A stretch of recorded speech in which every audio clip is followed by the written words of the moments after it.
Millionaire single dad sees waitress teaching his nonverbal son to speak. What he does next changes her life forever.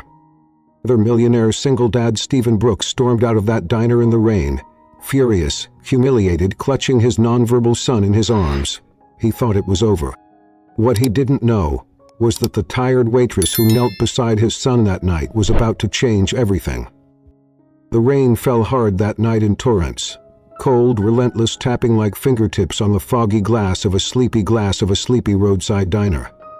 Inside, the air was thick with the smell of burnt coffee and something deeper, weariness, the kind that settles into the bones when hope has been running on empty for too long. Stephen Brooks pushed open the door with one hand, the other tightly gripping his 5-year-old son's hand. The bell above the entrance gave a weak jingle, like it too was tired of trying. Oliver didn't speak. Not because he didn't want to, but because the words had never come. Not even once. The boy had wide, searching eyes that darted at every clatter and bang inside the diner. As a waitress shouted a table number, Oliver flinched violently, his whole body tensing. Stephen said nothing. He just guided his son to a corner booth, helped him slide in and sat across from him, shoulders stiff beneath his soaked coat. He looked exhausted, but not the kind of tired that comes from lack of sleep. No, this was the exhaustion of a man fighting a war every day, alone. Then it happened. A dropped plate. A burst of laughter from a nearby table. Too loud, too much. Oliver screamed. It wasn't just a sound, it was a storm. He fell to the floor, flailing, eyes wide with terror, fists pounding against the tile. And in that moment, time slowed.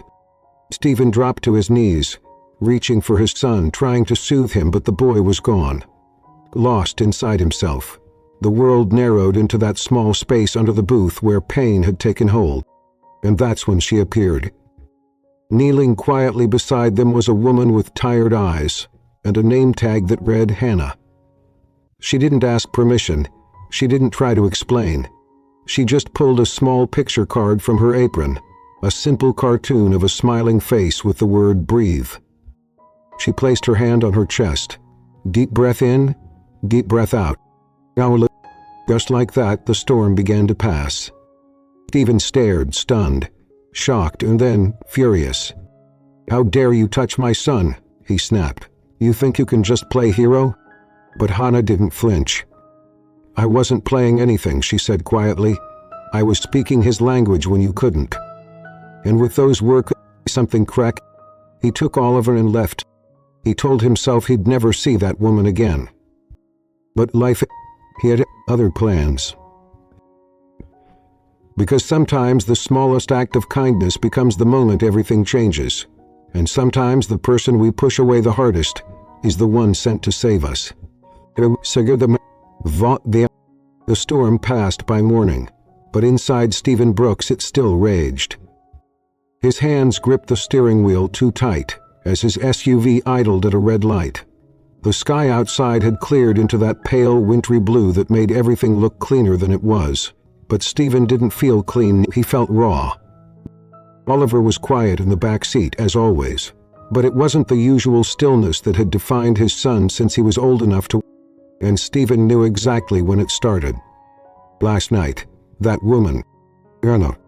He hadn't even meant to remember her name, but there it was, clinging to his conscience like the rain still clung to his coat. She had crouched beside Oliver like she'd known him his whole life, not a stranger, not someone who should have stayed behind a counter. And Oliver had followed her lead, calmed out, reached for her toy, breathed because she said so. It should have made Stephen grateful. Instead, it made him feel like a failure. The light turned green. He didn't move, just stared straight ahead, jaw clenched. Then from the back seat, a soft tapping.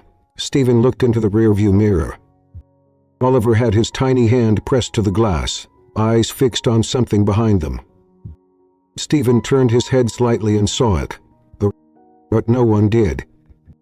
Stephen drove on, ignoring the weight in his chest. That afternoon, their house was still and hollow, the kind of quiet that made the walls feel too close. Stephen watched Oliver stack color-coded blocks in the living room. It used to be their ritual. Blue, red, green, yellow, in order. over and over again, comfort in repetition. But today the rhythm faltered. Oliver's fingers trembled. The final green block fell sideways, and the tower toppled. Stephen expected the meltdown, the scream, but Oliver just stared, then reached under the table and pulled out a napkin. Stephen's brow furrowed.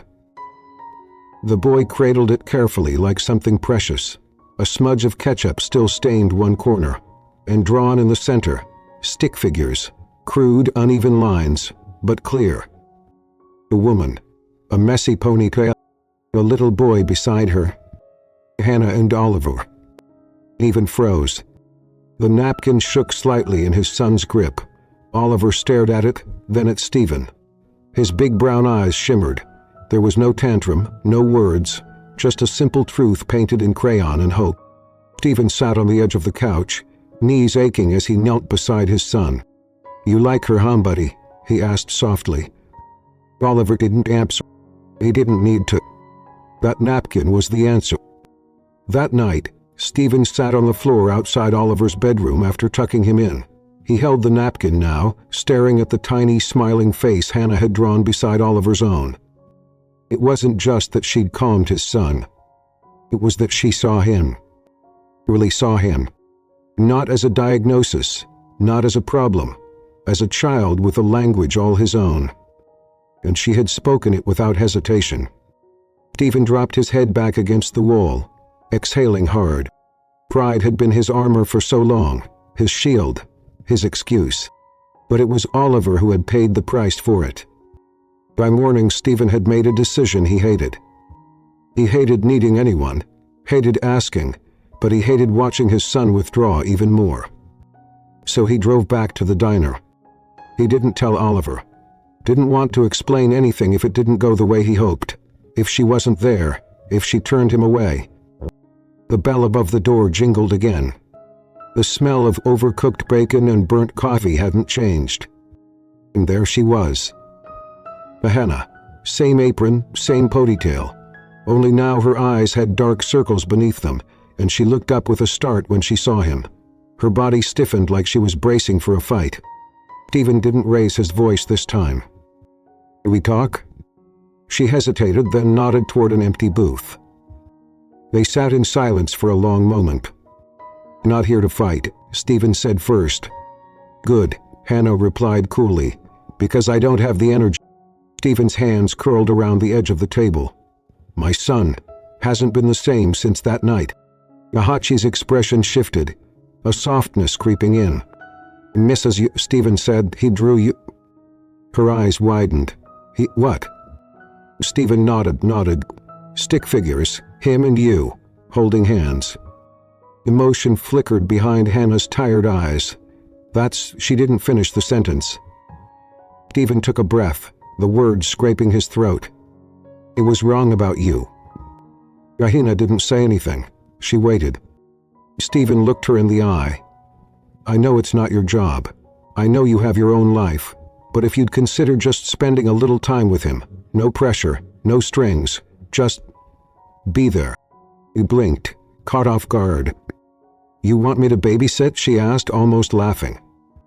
"No," he said quickly, "not that. Just talk to him. The way you did. Be who you were that night." Her face was unreadable. She should say no. Stephen saw it in her posture, the tension, the weariness. But then he saw it happen, softening. He glanced toward the kitchen, then toward the window where the sky threatened rain again. And back at him. Stephen swallowed. "Tomorrow, afternoon, my place." She bit her lip. "Okay," she said quietly, "but just for a few hours." Stephen nodded. Relief made his chest ache. And as he stood to leave, he paused. "Anna," he said. He looked up. "I'm sorry." She gave him a small smile. "Sad. Coyote. Just do better." That night, Oliver sat at the window as the first drops of rain began to fall again. In his lap, the napkin still sat crumpled but never forgotten. Stephen watched from the hallway. Tomorrow maybe something could begin again. Not for him. but for the boy who had once lived inside it and had drawn Crayon the Crayon Russian to the afternoon visit. The afternoon arrived with a cautious sun peeking through gray clouds, as if the weather itself wasn't sure it trusted this new chapter. Stephen paced the living room like a man waiting for a verdict. His home, usually a haven of routine and control, now felt fragile. He adjusted throw pillows that didn't need adjusting, wiped down surfaces that were already clean. Everything had to be perfect.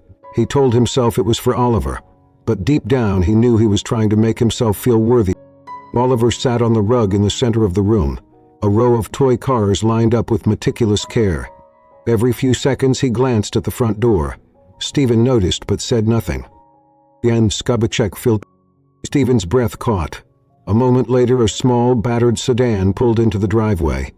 Hannah stepped out slowly, her canvas tote slung over one shoulder. Her hair pulled back in a loose ponytail. She wore jeans and a faded blue sweater. She looked different here, out of place, and yet somehow exactly right. Stephen opened the door before she could knock. She said softly, almost breathless. "Hi," he replied, stepping aside. Oliver's head popped up, his eyes widened, and then a smile. Small, real. "Buddy," Hannah said gently as she crouched to his level. From her tote she pulled out a small laminated card, two hands forming a simple sign. "This means friend," she said, signing the motion as she spoke. Oliver blinked, then, slowly, clumsily, he mimicked the gesture. Stephen felt something stir in his chest. It wasn't pride, it wasn't even relief. It was something deeper, a quiet awe. Hannah grinned. "Perfect," she whispered. Stephen hovered awkwardly in the doorway. "Where should we work?" she asked, standing. "The living room's fine," he managed. He nodded, crossed the room, and sat cross-legged on the rug beside Oliver, like it was the most natural thing in the world. Then, she uncovered picture cards, a small whiteboard, a few colorful markers, a tiny stuffed elephant with a Velcro patch that said "Brave," and Oli scooted closer. For the next hour, Stephen watched from the kitchen doorway, arms crossed but heart wide open. Hannah spoke clearly, softly, never rushed, never forced. She paired every sign with a word, every picture with a smile. When Oliver got something right, she clapped gently, not too loud, and when he hesitated, she waited, patient. He was doing something Stephen hadn't managed in years. He was drawing Oliver out. At one point, Hannah drew a stick figure house on the whiteboard and signed home. Oliver tapped the picture, then looked up at her and smiled. Stephen felt his throat tighten. He blinked hard and turned away. Later, Stephen brought it. He offered Hannah a mug without speaking. She accepted it with a quiet thanks. They sat across the room from each other now, watching Oliver hum softly as he lined up his toys again, the elephant tucked beside him. "He's doing really well," Hannah said, voice low. Neva nodded, staring into his cup. "Better than I expected." "He's brilliant," she said gently. "He just doesn't show it the way most people expect." Stephen swallowed. "I know." There was a pause.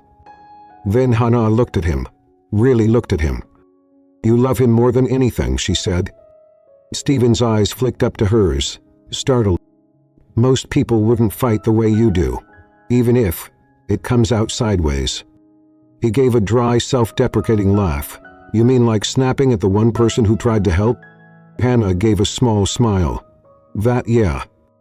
I'm not used to people getting it right with him," he admitted. "I guess I didn't know how to react when someone did." He looked down at her tea. "That's okay. Neither did I." Silence again, but this time not heavy. Just then it happened. Oliver stood up. Clutching the whiteboard in his small hands, he walked across the room. He tugged at his sleeve, insistent. Stephen knelt instinctively. "What's up, buddy?" Oliver held up the whiteboard. Stephen looked. 3 words, written in uneven, shaky letters. "I like Dad." The breath left Stephen's body like a punch to the chest. He looked at Oliver, whose face beamed with a kind of pride Stephen had never seen before. "You," "You did this," Stephen whispered. Oliver nodded. Behind them, Hannah's breath hitched. Stephen pulled his son into a hug so tight it made Oliver giggle. Over the boy's head he mouthed 2 words to Hannah. "Thank you." He nodded, blinking fast, her throat bobbing as she swallowed emotion. Oliver pulled back and grabbed Hannah's hand too, tugging her towards Stephen like he was completing a circle. Stephen hesitated. Then he reached out and took her hand. It was warm, steady, real. They stayed like that, kneeling, connected, held together by the quiet miracle of a little boy who had once lived behind silence, and who now stood at the center of something new. He saw her, before he became holy. As the afternoon faded and golden light spilled through the windows, Hannah packed up her things. Oliver helped, placing each card in the tote with great ceremony. "You sure you'll come back?" Stephen asked, his voice quieter than usual. "I said I would," Hannah replied. Next Sunday." Oliver signed "friend" again, his movements more confident now. Hannah signed it back. Stephen walked her to the door. She paused on the step, turning slightly. "Not a miracle worker," she said. Stephen shook his head. "You are to him." He bit his lip. "Be careful with that." And then she was gone. That night, Stephen sat on the porch after putting Oliver to bed. The stars were out. He held the whiteboard in his lap. "I like God." He traced the letters with one finger. In the distance, he could hear Oliver humming softly through the baby monitor. And Stephen realized something that stopped his breath. It wasn't about being perfect. It wasn't about fixing everything. It was about showing up, about staying, about trying. Tomorrow there would be new struggles, new fears. But for tonight, they had left. And for the first time in a long, long time, it was enough. Section 3. The Sister's Warning. The following weeks unfolded like a dream Stephen Brooks hadn't dared to want. Every Sunday just after noon, Hannah arrived, always in that old sedan, always with her canvas tote, always with that quiet smile that made Oliver light up like sunrise after storm. Under her guidance, Oliver transformed. He sighed more confidently, mimicked more sounds, even tried to form words. The boy who used to cower in corners now laughed. Stephen watched it all, his heart swelling with something fragile and dangerous. But with hope came fear. Because the more he let Hannah in, not just into his home, but into his life, the more he realized he was relying on her. For Oliver, yes, but also for himself. He softened the air around them, turned routines into rituals, silence into song. Stephen, who once lived inside the fortress of his own pride, found himself waiting for the sound of her car, wondering what she'd wear, watching her laugh over tea and cookies with his son and thinking, this is what peace feels like.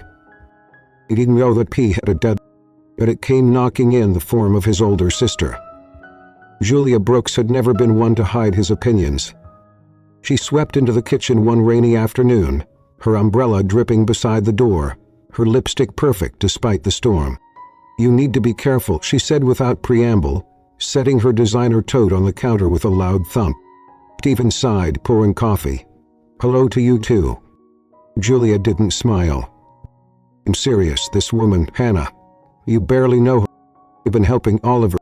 Julia crossed her arms. "Or she's helping herself." Stephen stiffened. "What's that supposed to mean?" Julia raised an eyebrow. "You're a wealthy single father with a vulnerable child. She's a waitress from a roadside diner. Come on, Stephen." "But enough," he said sharply. But the words found purchase. "Duca and deep." Julia, undeterred, reached into her tote and pulled out a manila envelope. "I had her checked out." Stephen froze. "You what?" "Just to be safe," she said. "A private investigator. Standard background stuff. Look, this is your life. Your son. You need to think like a father, not a—" Stephen didn't take the envelope. Julia opened it for him. Inside was a short recording on a flash drive, a snippet of conversation. "She talked about your money," Julia said, "about playing it right." Stephen stared at the tiny device like it might explode. "You need to listen to it." That night, after Oliver had gone to sleep, Stephen sat alone in his office.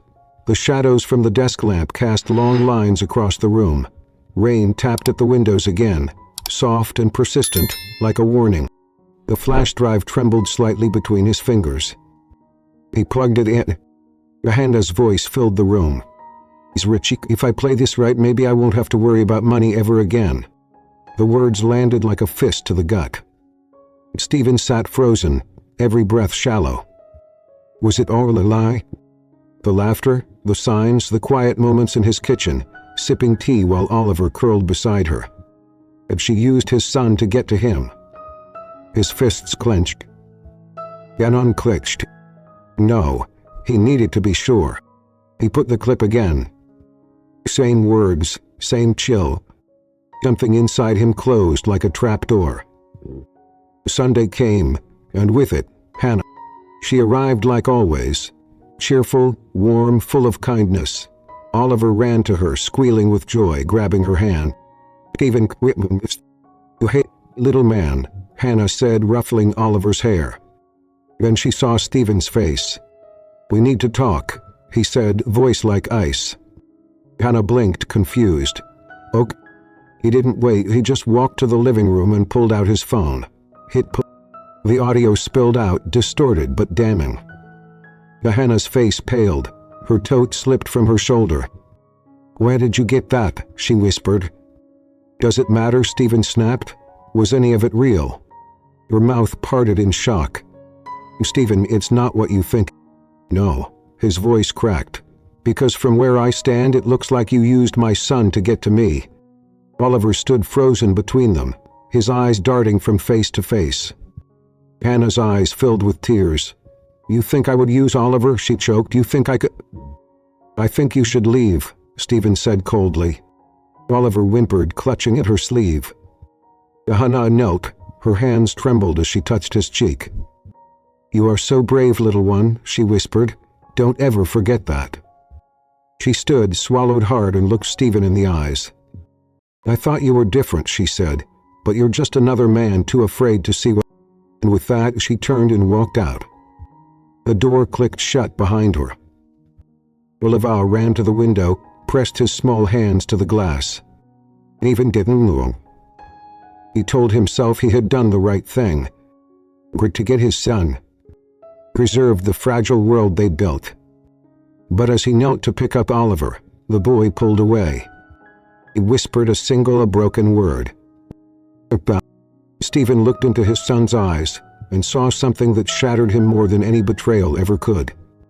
Disappointed. The days that followed were darker than anything Stephen Brooks had known. Oliver withdrew again. The light in his eyes dimmed. He sat by the window most of the day, cradling a crumpled napkin, the one with the drawing of Hannah and him. He stopped sewing. He stopped humming. He stopped smiling. Stephen tried everything. Favorite toys, cartoons, walks, ice cream. Nothing worked. The house was silent again. New silence. One night, Stephen sat in Oliver's room long after bedtime, watching him clutch the napkin like a lifeline. "I'm sorry, buddy," he whispered. "I'm so sorry." Oliver didn't respond. Only hugged the napkin tighter. Downstairs, Stephen collapsed onto the couch. He didn't cry often. He hadn't in years. But that night, he hurried rocked, shaking sobs. He prayed for the woman he had driven away, up for the little boy slipping through his finger, for the man he had become. When the tears stopped, he looked toward the dark, and for the first time he admitted it out loud. "I made a mistake. A terrible, unforgivable mistake. And somehow he had to fix it." Section 4, the unedited recording. It was a Thursday afternoon when Stephen Brooks opened the email that broke him. He hadn't planned to check it. He'd been avoiding anything that wasn't directly about Oliver for days. Work emails piled up. Texts from colleagues went unanswered. Julia had stopped calling after their last explosive fight. But there it was, glowing on his screen like a loaded gun. Subject: more info on IO. From Julia. Stephen hovered over the message, jaw tight. He didn't want more info, he wanted relief. He wanted his son to smile again. He wanted to go back to Sunday afternoon before he'd broken something too fragile to repair. It slowly clicked. The message was short. Here's the original, thought you should hear the whole thing. Attached, an audio file, longer than the one he'd been sent before. Stephen stared at it for a long time. Then he pressed play. The first voice was familiar. The waitress. He and his co-worker, Law. So how's the new gig, huh? You gonna marry rich and escape this grease? Stephen flinched. The mocking tone made his skin crawl. Then Hannah's voice came in, soft, weary. It's not a gig, it's this little boy. He's amazing. Sure he is, the other woman teased. No, really, Hannah said, her voice thick with emotion.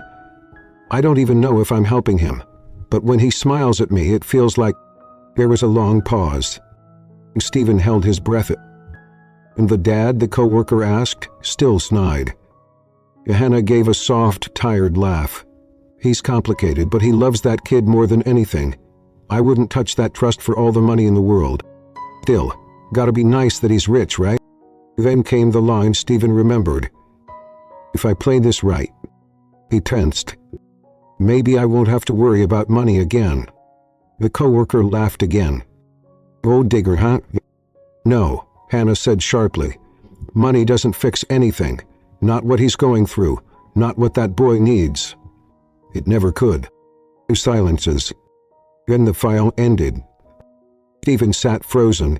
His hands trembled on the keyboard. It felt like someone had punched through his chest and gripped his lungs in their fist. He had been wrong.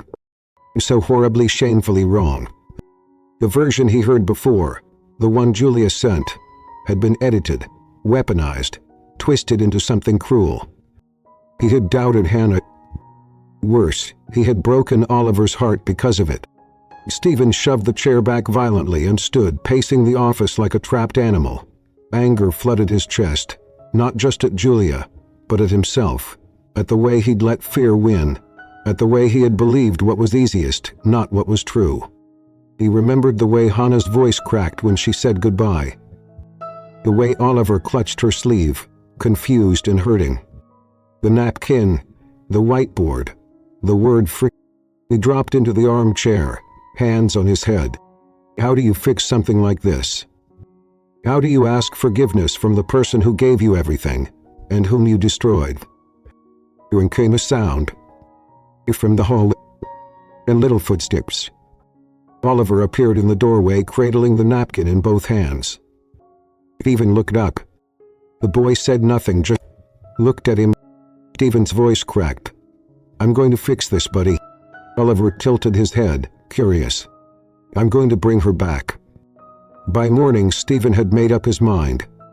He stormed into Julia's condo, past her startled doorman and even more startled assistant. Stephen, she started. He threw the flash drive on the marble counter. You edited.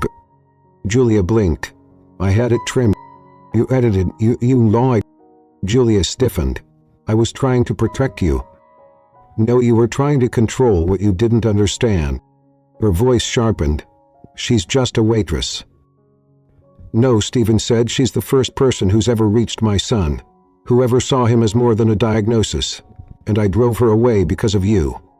Because of us, Julia shouted, because I've watched you fall for the wrong people before and get crushed. This wasn't about me, Stephen said coldly. It was about him, about Oliver, and you made him collateral. Julia's face flushed with shame, but Stephen didn't wait for a reply. He turned and walked. That afternoon, Stephen packed a bag.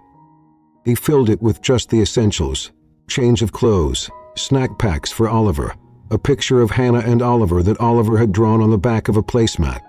He strapped Oliver into the back seat, kissed his forehead and whispered, "We're going to find her."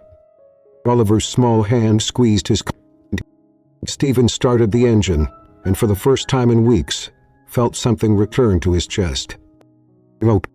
They drove for hours. Every town, every diner, every roadside motel, Stephen asked the same question. Have you seen her? Brown hair, About this tall, kind smile.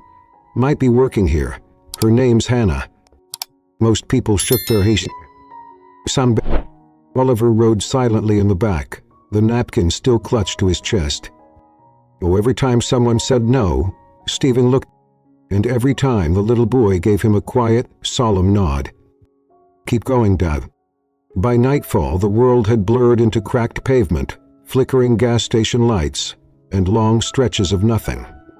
Stephen's knuckles were white on the steering wheel, his eyes stung with exhaustion. Maggie's Paws. A tiny bakery on the edge of a tired little town. Warm lights glowed inside. Through the window, Stephen caught a glimpse of flour and aprons. His heart punched against his ribs. And he barely remembered parking, barely remembered pulling Oliva out of the back seat. But he would never forget what happened next. They burst through the bakery door, the bell jingling overhead. Yahua Putab. Oliver ran across the room, arms wide. And home, he cried. But clear. Sure, loud. The tray hit the floor. Anna dropped to her knees and caught him in her arms. Tears poured down her face as she whispered, "You said a word. You said a word." Stephen stood frozen, overcome by it all. Hannah looked up at him, her eyes wide, her arms still around Oliver. And he knew. No words could fix what he broke. But there was only one truth now. He dropped to his knees beside them. His hand brushed hers. She didn't pull away. And with his voice cracking, he said, "Marry, Session 5, the bakery proposal." The tray clattered to the ground, but neither Hannah nor Stephen noticed. Only Oliver's voice echoed in the little bakery, clear, bright, full of something Stephen hadn't heard in his son in years. "Go." Hannah's knees hit the flour-dusted tile before the tray even stopped spinning. Her arms flew open, and Oliver ran straight into them with a force that nearly knocked her backward. She wrapped around him, tears streaming down her cheeks. She didn't care that customers were watching. She didn't care that her apron was stained, that she smelled of cinnamon and yeast. She just held him. "You said a word," she whispered into his hair, trembling. "You spoke." Oliver nodded solemnly and buried his face against her chest. His small hands clutched at her shirt as if afraid she might vanish again. Stephen stood motionless at the door, his chest rising and falling too fast, too hard. Everything in him screamed to stay frozen, to let this be about them, but he couldn't, not anymore. He crossed the bakery in 3 long strides and dropped to his knees beside them. His hand brushed against Hannah's, on Oliver's back. He looked up slowly. Their eyes locked. And in that moment the entire world narrowed to the space between them. No one spoke. They didn't know to. The forgiveness in her eyes wasn't instant. It wasn't complete, but it was possible. And that was everything. He even took a breath. A deep one. And then, before he could think, before he could let fear slam the brakes again, the words came tumbling out. "Marry me." Anna blinked, stunned. "What?" "Here, now, Goff to marry me." He said it with rawness, with terror, with something desperate and wholly clinging to every syllable. No sketches, no second chances, just yes. He stared at him like she wasn't sure he was real. Stephen kept going. "I know I don't deserve it. I know I messed up. But you're the best thing that's ever happened to me. To him, to both of us. And I don't want to waste one more minute not saying that." A broken laugh escaped her lips. "Stephen. You don't even have a ring," she teased softly, her voice cracking. "I'll get you one tomorrow," he said. "And if you what?" That made her laugh again. Truly laugh. The sound melted something in the air. She looked down at Oliver, who was watching them both with wide, hopeful eyes. She looked back up at Stephen.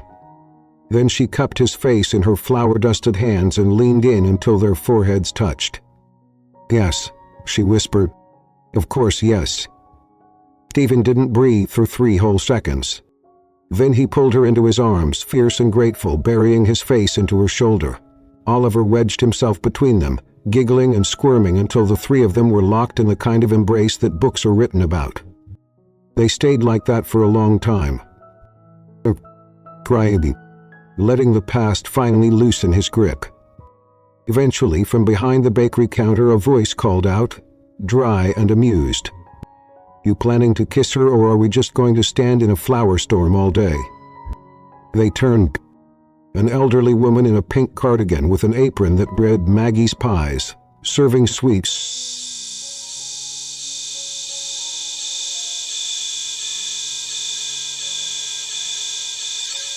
So he got to take his jacket. Or, she added, raising an eyebrow, "Are you going to buy something?" Stephen, still breathless, laughed through his tears.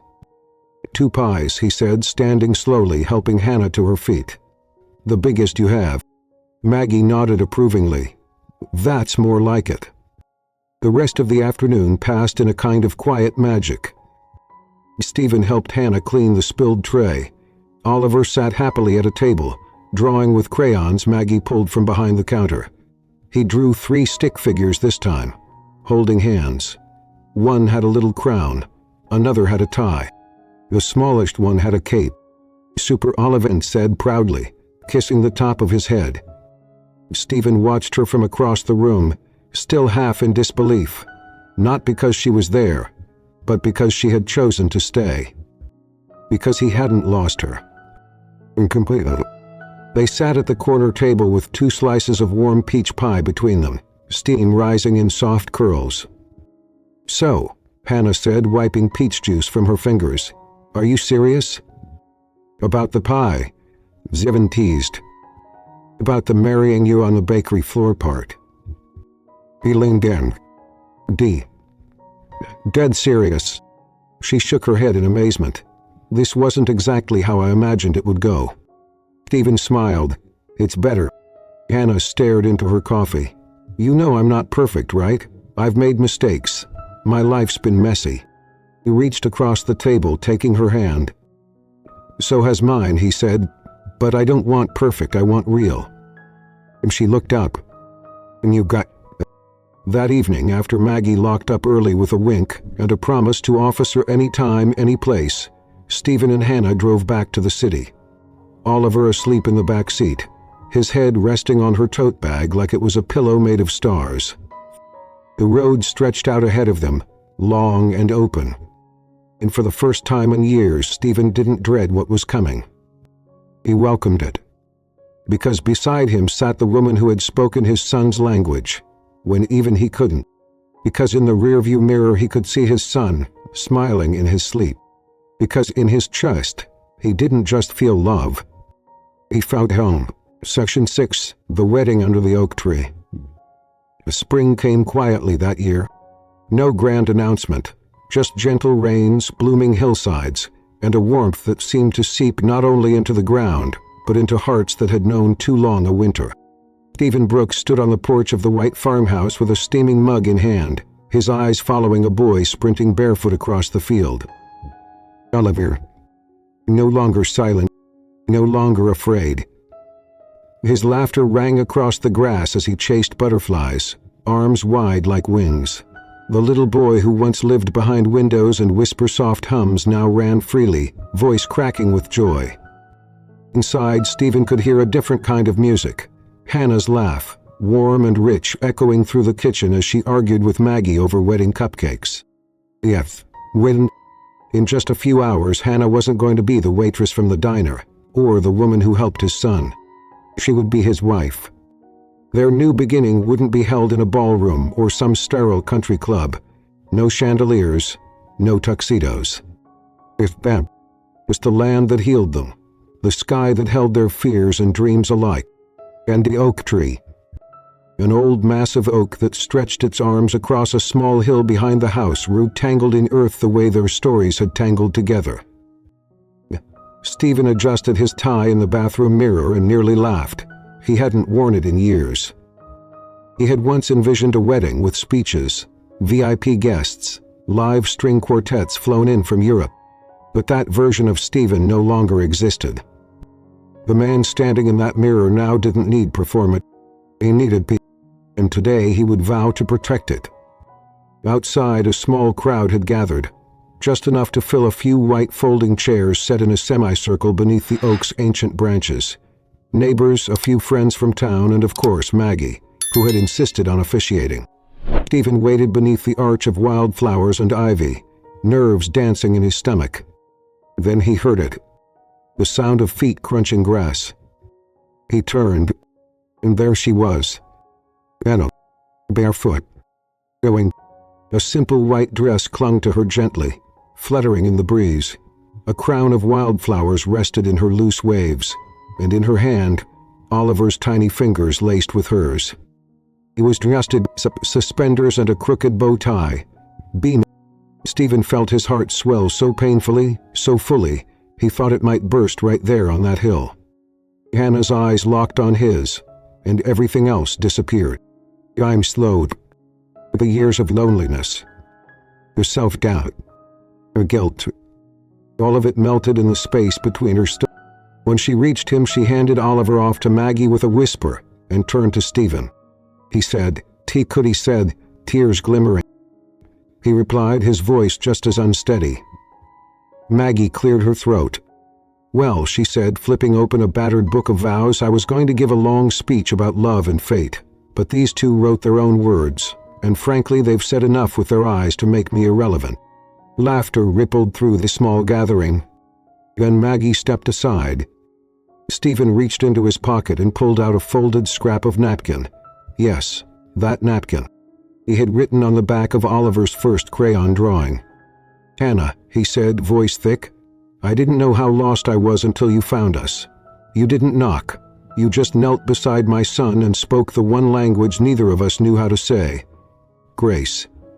You brought laughter into our silence, light into our routine, and love into places I thought were dead. He paused, swallowing.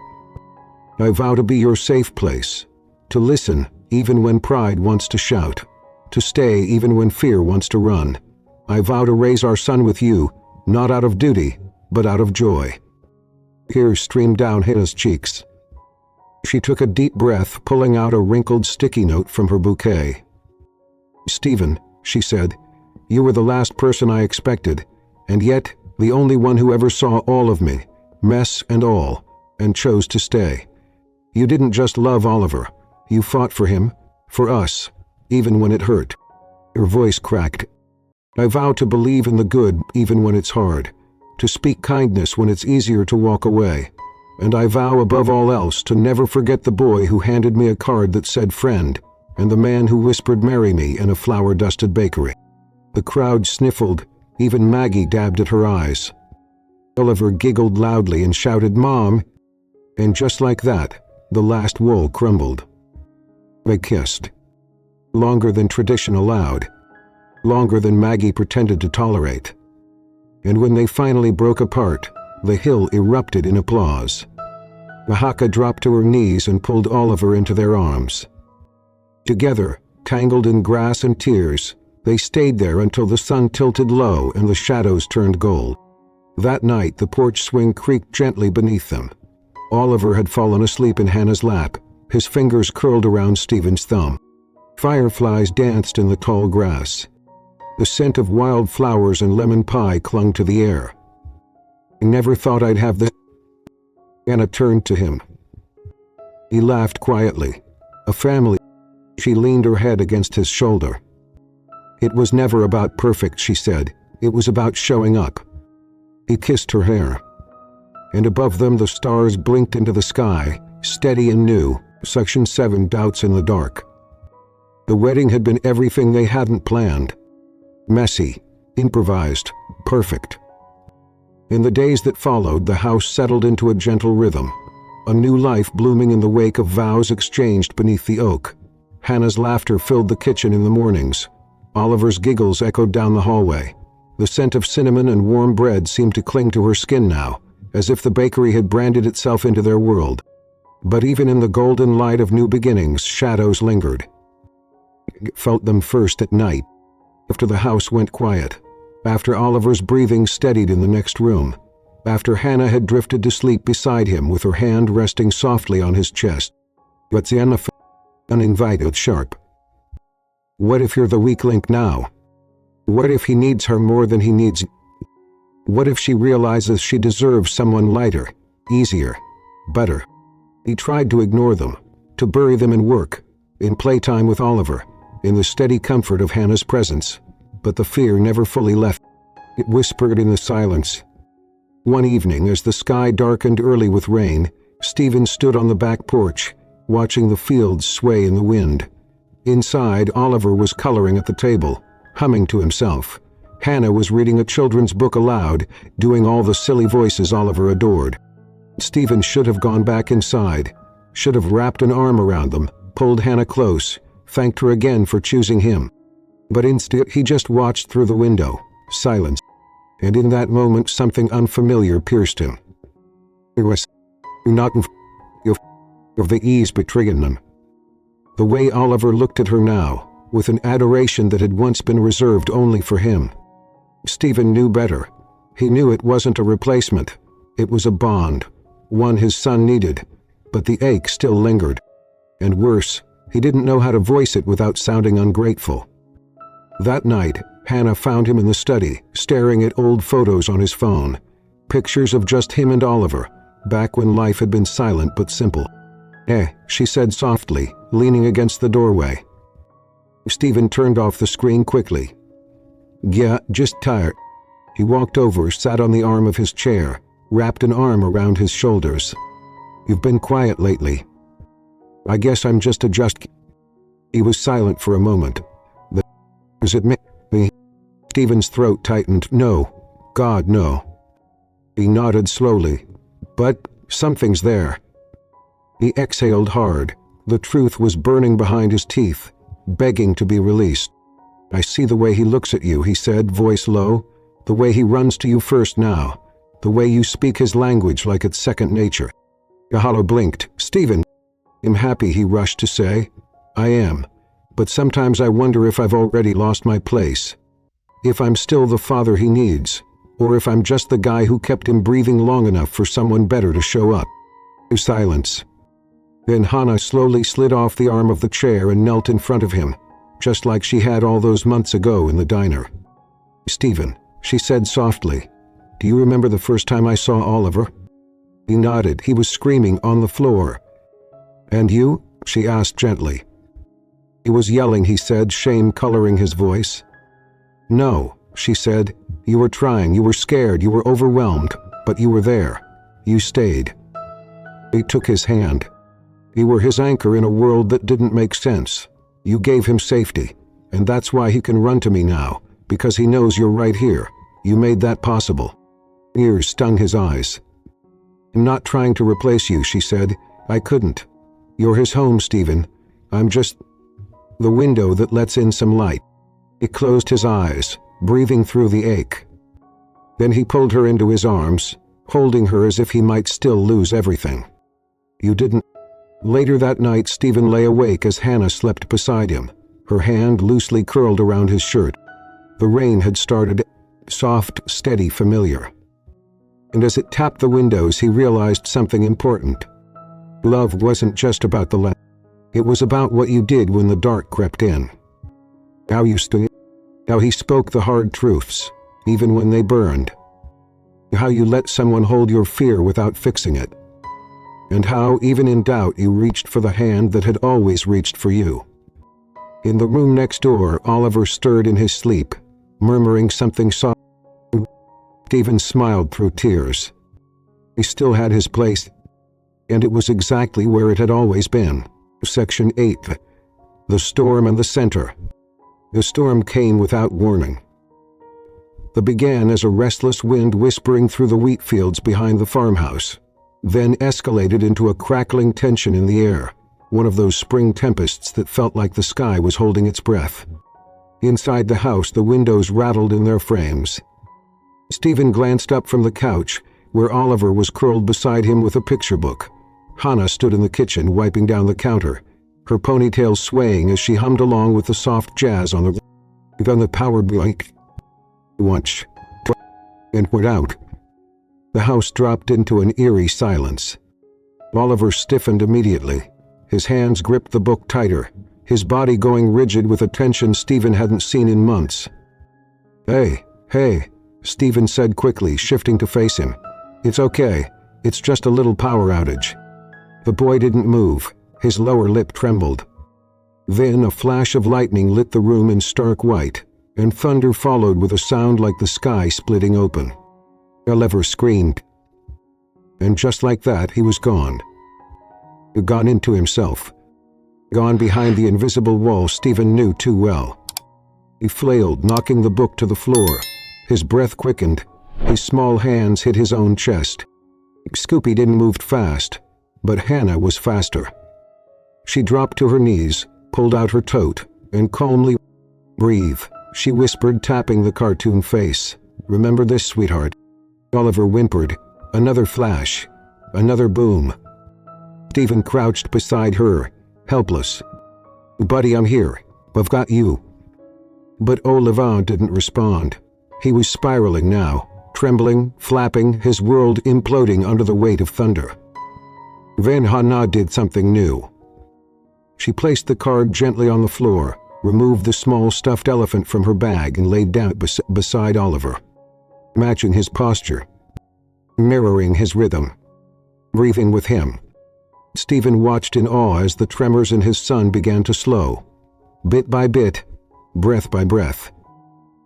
But within minutes Oliver was no longer crying, just whimpering quietly, his forehead pressed against Hannah's arm. Stephen sank to the floor beside them, unable to speak. The storm raged outside, but in that living room something steadier held them together. The power returned to it. But by then Stephen had already seen something that shook him more than thunder ever could. After Oliver fell asleep, tucked safely between their arms, he and Hannah sat on the floor, in the half-light of flickering candles. "I didn't know how to help him," Stephen admitted, voice raw. "You did," she replied. "You stayed." He rubbed his face with both hands. "No, you stayed. You knew what to do." "I knew what worked this time," she said. "But that's not the same as knowing what Oliver needs all the time. That's something only you know." He stared into the candle's flame.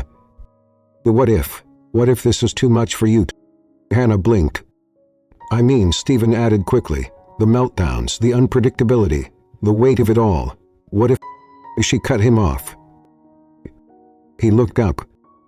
"I didn't fall in love with easy. I fell in love with real." He exhaled shakily. "With you. With Oliver. With this messy, miraculous family." He reached out, took his hand. "The storms will come. But you and Oliver, you're my center." His eyes filled. "Terrifically sometimes," he confessed. "So am I," she whispered. And they sat there, not pretending anymore. Not fear. Just holding space for the fear, for the love that came with it, for the truth that real family wasn't born from perfection, it was forged in the chaos and the choosing. The next day dawned bright and golden, as if the night before had never happened. Birdsong filled the air. Anna was in the garden with Oliver, planting sunflower seeds. The boy wore his rain boots over pajama pants, and a plastic shovel clutched in one hand. Stephen stood on the porch, watching them. He smiled. The storm hadn't broken them. It had revealed them. That even, Stephen wrote something in his journal, a practice he hadn't touched in years. She met the storm at eye level, and he, our boy, let her anchor him. Not because she saved him, but because she stayed. Maybe that's what love really is. Not shelter from the storm, but a hand held through the wind. Soko, the unexpected visitor. The morning began like most others. Oliver giggling as he traced letters into pancake batter with his fingertip. Hannah dancing barefoot in the kitchen, her hair a mess of sunlit curls. Stephen sipping his coffee from the porch, watching the wind roll across the grass. They had settled into something beautiful, not perfect, but real. Laughter came easier, fears whispered instead of shouted. Love, once fragile, now felt rooted. Then came the knock. 3 sharp raps at the front door. Stephen lowered his cup. Hannah glanced up, her brows pulling together. Visitors were rare this far off the main road, especially unannounced. He opened the door. And the path walked in. The man standing on the porch wore a tailored gray suit that didn't quite fit the rural air. He held a leather briefcase and had the polite, calculated smile of someone who rehearsed his charm in the mirror. Hannah's breath caught the moment she saw him. "Hello, Hannah," the man said smoothly. Oliver sensed it instantly, his mother figure's posture stiffening, her eyes shadowing. He dropped the spoon he was holding. Stephen stepped forward instinctively. "Can I help you?" "I'm looking for Miss Hannah Pearson," the man replied. "It's regarding her late father's estate." Hannah paled. "Excuse me," she said, voice barely audible. "From Calder and Myers Law Group," he continued, pulling out a business card and offering it like a weapon. "Your father's will has finally cleared. There are matters requiring your attention." Stephen looked between them, confused. "I thought—" "He died 3 years ago," Hannah whispered, her hand trembling. The man nodded, "Correct. But his assets were complicated. There are properties, holdings, and a trust in your name." "No," she said automatically. "He wouldn't." The man's voice softened into something almost patronizing. "There's a considerable inheritance, Miss Pearson. He may have passed with regrets. That doesn't change what's legally yours." Stephen placed a hand on her back. "You okay?" The hand had nodded faintly, but her face said otherwise. The man stepped back. "I'll leave these documents. Please contact us within 10 business days. Good day." He handed her a slim envelope, then turned and walked down the gravel path, like he'd never been there. But his presence clung to the air like smoke. They sat in silence after he left. Oliver returned to his coloring quietly, but he kept glancing up, his eyes worried. Stephen studied Hannah's face. She hadn't spoken a word. Her hand clenched the envelope like it might bite her. "Do you want me to read it first?" he offered gently. She shook her head. "No, I should—" She opened it, and the ghosts came tumbling out. The will confirmed it. Land, bonds, a cabin in Oregon. Her father, an angry, distant man who'd disowned her at 19, had left behind a small empire, and every cent of it was hers. Ahuna stared at the paper as if it were written in fire. Stephen gave her space. When she finally spoke, her voice was low and bitter. "He always said I'd never be worth anything." Stephen's stomach twisted. "And now this is his apology?"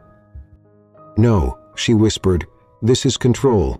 One final attempt to make me doubt who I've become." He stood abruptly, walking to the window. "I don't want his money." He did not have to take it. "But if I don't," she trailed off. Stephen approached her slowly. "You've already given him what money never could, stability, language, a mother." She turned to him. "But what if people think I came here for this? That I married a millionaire and now inherited another fortune? That I'm some kind of—" "Stop." Stephen's voice was firm. "You don't owe anyone an explanation. Not even me." Anna's eyes welled. "But I owe you the truth." He blinked. "About what?" He hesitated, then whispered, "I didn't come here just to disappear after the diner."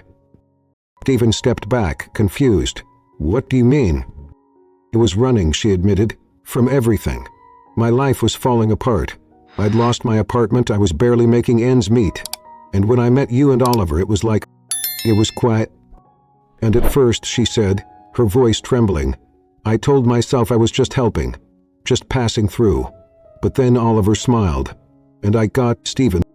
Stephen's face softened. "Why didn't you tell me?" "Because I was afraid you'd look at me the way he used to, like I was a problem to fix, or a burden to hide. I've never looked at you that way." "I know," she whispered, "but I needed to say it. Out loud." She took a breath. "I love you, Stephen, but because of what you can give me, but because you let me give you something back." Even took her— "You didn't give us something, Hannah, you became something. You became the heart of this home." Tears fell freely now. He pressed his forehead to hers. "I don't care where you came from. I care where we're going. Together." Outside the sky was clear, but inside a different kind of storm passed, and the center held. That night, as Oliver fell asleep clutching a soft elephant and muttering signs in his dreams, Stephen and Hannah lay on the porch swing, wrapped in a blanket. Do we keep it? She asked quietly. Go on. She nodded. Stephen thought for a moment. Maybe we use it, he said slowly, to build something better. Not for us, for others. She looked at him. A center, she whispered, for kids like Oliver. He smiled. Exactly. Hannah exhaled, her chest rising and falling against his. He wasn't the shadow of her past anymore. He was a builder of futures. And the family she'd helped grow would now help others bloom. Section Coach. The scent called hope. Summer arrived not with fireworks or parades, but with something quieter, deep. The earth was lush, the farmhouse wrapped in vines and sun, and where an old red barn once stood crooked and forgotten, something new had risen. The place called Hope. The name had come to Hannah in the quiet. Late one night after the storm, after the unexpected inheritance, after truth and tears had mended their cracks, she whispered it into Stephen's chest as he held her. Hope Haven, because that's what we were looking for. And Stephen, eyes closed, murmured, and what we finally found. The community didn't understand at first. A speech center for neurodivergent children? In the middle of nowhere? But it didn't take long for word to spread. Hope Haven wasn't a clinic. It was a sanctuary. A place where children who had never spoken a full sentence were met with kindness instead of correction. Where flapping hands weren't silenced but celebrated. Where eye contact wasn't demanded but trust was earned. Parents drove in from counties away, tired and bruised by years of rejection, bringing children whose joy had dimmed into flickers. And every single time someone saw Hannah kneel, pull out a picture card, and whisper gently, "You're safe now." Because they believed her. Olivat was the first child to graduate Hope Haven. It wasn't formal. There was no stage or cap and gown, just a picnic table beneath the old oak tree, his favorite lemonade, and a group of staff and volunteers he now called friends. He stood in front of them, his knees trembling, his palms sweaty, and signed the full sentence. "I want to help the next kids." The room stilled. Then Hannah burst into tears. Stephen clapped first. Then the rest followed. It was a thunder of hope. That night, Stephen tucked Oliver in and whispered, "I'm proud of you." Oliver looked up and whispered, "But I know." In the years that followed, Hope Haven expanded. Stephen used the inheritance he once feared to accept, blending it with his own resources to purchase more land. New barns were renovated. A sensory garden was built with winding trails and hidden reading nooks. Local therapists volunteered. College students interned. But it wasn't just the buildings. It was the heart of the place. Hannah. Every day she showed up, still with her canvas tote, still with her picture cards, still with flour occasionally streaking her cheek from early morning baking. He hadn't changed. She'd grown into the woman she'd always been meant to become. And Stephen? He stayed right beside her, not leading, not saving, partnering. Their love no longer needed declarations. It lived in the soft glances across crowded rooms, in the way they reached for each other's hands without thinking, in the way Oliver knew exactly where home was, no matter what storm came. One afternoon, Stephen found Hannah in the sunroom with Oliver, drawing with sidewalk chalk across the floorboards because the porch was too small for their dream. He watched them quietly, heart full. He said, interrupting gently. Hannah looked up. "I have a question," Stephen said. Oliver grinned. "Is it another surprise wedding?" They all laughed. "No," Stephen chuckled, "not this time." He knelt and placed a weathered binder in front of Hannah. On the front, Hope Haven, your mouth part of. "You want to open another one?" "You won't say," he said, "guffing you in love you would said." He stared at him. "But why me?" Stephen smiled. "Because you don't just see children, you hear them, the ones no one else listens to. You gave them a voice, you gave me one too." He placed his hand over hers. "You've healed a town, Hannah. It's time to heal more." Her eyes welled. "I believe I can." Stephen kissed her hand. "I believe you already have." 3 months later, ground broke on a second site near Portland. The first Hope Haven was now run by a team Hannah had trained personally. Parents called her the Quiet Flame, a woman whose light never shouted but always warmed. Stephen took a step back from business, handing the reins of his company to a trusted team. He didn't need skyscrapers anymore. He needed sunrises on porches, muddy rain boots by the door, and the smell of crayons and banana pancakes in the kitchen. He needed his family, and they needed nothing new. One day Oliver brought home an assignment: draw your family. He didn't hesitate. He drew 3 people holding hands. But this time they weren't alone. Behind them stood dozens of tiny stick figures, all smiling. In the top corner in bold crayon he wrote one word. Years later, when the fields were higher and the porch swing creaked a little slower, Stephen Brooks often found himself standing beneath the old oak tree where he had once whispered a terrified proposal to a woman who had healed more than he could ever say. Hope Haven had become more than just a center. It was a movement. Across the country, children who had once been dismissed as too difficult or too quiet were now thriving, because someone had knelt beside them, not above them, because a woman who once wore a stained apron in a stormlit diner had chosen to stay. And Stephen? He no longer saw himself as the man who needed to be everything. He had learned that love wasn't about being perfect. It was about being present. On a soft spring morning he stood in the garden watching Oliver, now 11, lead a group of younger children through a series of silly animal signs. Each one brought giggles and flapping hands and a kind of wild, joyful noise that had once felt impossible. Hannah stood beside him, her arm looped through his. They didn't say anything at first. They didn't mean. I used to be afraid of this, Stephen admitted softly. The noise, the change, the... Hannah smiled. And now? He watched his son laugh as 3 toddlers pretended to be stomping elephants. Not, Stephen whispered, what the story was really about. This wasn't just a love story between a millionaire and a waitress. It wasn't even just about a little boy who found his voice. It was a story about a man who believed he had to carry the world alone, until he discovered that vulnerability is what actually makes a protector strong. A woman who thought she was too broken to belong, until she realized that the cracks in her story were where the light had always been shining through. A child who taught them both that communication isn't just words. It's trust. It's patience. It's showing up again and again even when it's hard. Life lessons to take with you. Healing doesn't always look like progress. Sometimes healing looks like lying on the floor during a storm and breathing with someone until the shaking stops. Real love listens. Not just to words, but to silences. Real love waits in doorways, steps back when needed and kneels when it's time to connect. Pride protects nothing. Stephen's greatest mistake wasn't yelling at Hannah. It was letting fear convince him to shut out the one person who could help. Pride is armor, but love is what actually shields us. Family isn't defined by blood.